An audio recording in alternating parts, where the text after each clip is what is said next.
So kapag ang tunog naman ay low pitch sound mga ka-fixit, meaning low pitch, ibig sabihin mababaw yung tunog or malalim, no?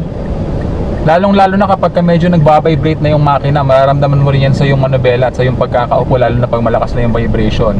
Ibig sabihin, nag-i-struggle na yung makina, no, na patakbuhin yung sasakyan on that particular gear. So ibig sabihin, kailangan mo magbaba ng cambio. Meaning, lalong-lalo na kapag mga nasa uphill ka, tapos naka 4th gear ka, hindi kaya nung sasakyan na akitin yung uphill na yun sa ganong gear.